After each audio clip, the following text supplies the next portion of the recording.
After sailing away from the city in the last episode, I stopped at this anchorage with the hopes of having a peaceful night before passing once again into the Pacific.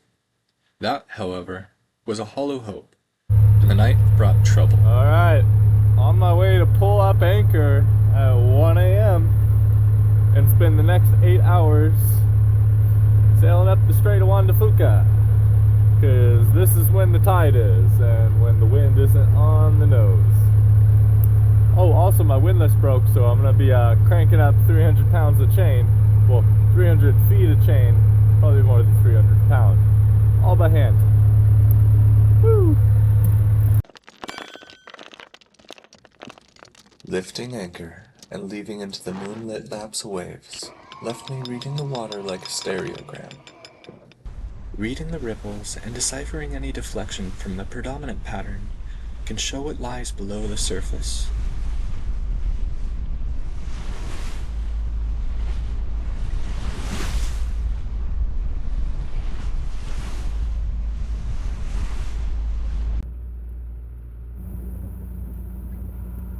So, despite my reluctance and fatigue, it was time to do a check on deck under the morning sun.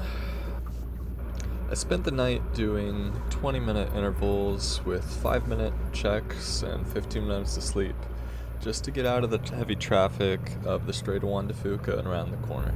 But now I'm far enough offshore and up from the channel that I'm pretty much alone out here. Clipping in for safety and taking a little break on the bow. It's time to get into the rhythm of the day.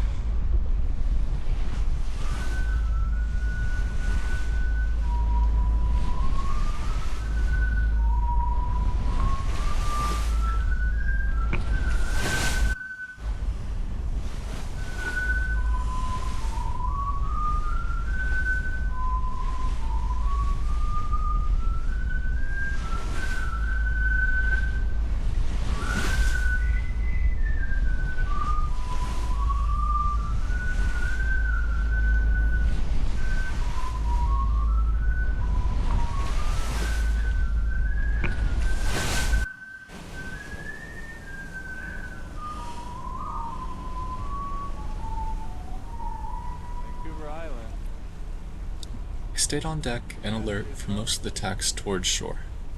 Somewhat for caution, but mainly to enjoy the dynamic mountain range, even picking points in the topography to aim towards. However, when I was tacking away from shore, I spent more time inside to rest and recover and warm up.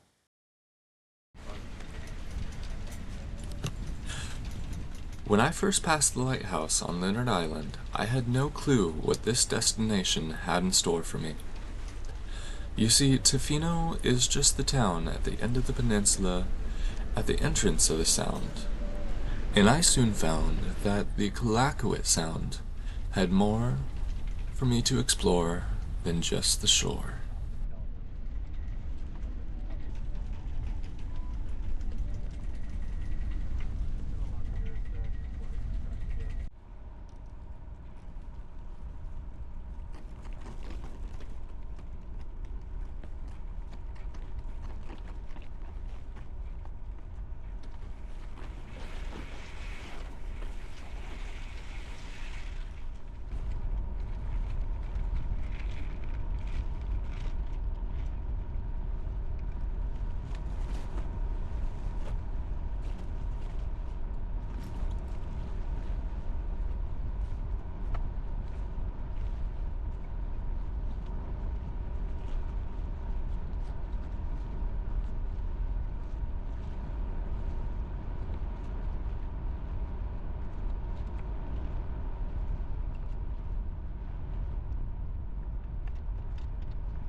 When planning my trip to Tofino, I met a lovely local who offered me a spot docked alongside their helipad. Yes, a floating metal mooring where they land helicopters. Figured I would give it a shot and see how that was, and if not, I'd anchor. He's already off the boat. Stopped here. This is supposedly a helipad for a friend's company. And they said, just park there. They're not bringing any helicopters in anytime soon. So floating helipad. Speedy's already looking for the way to land.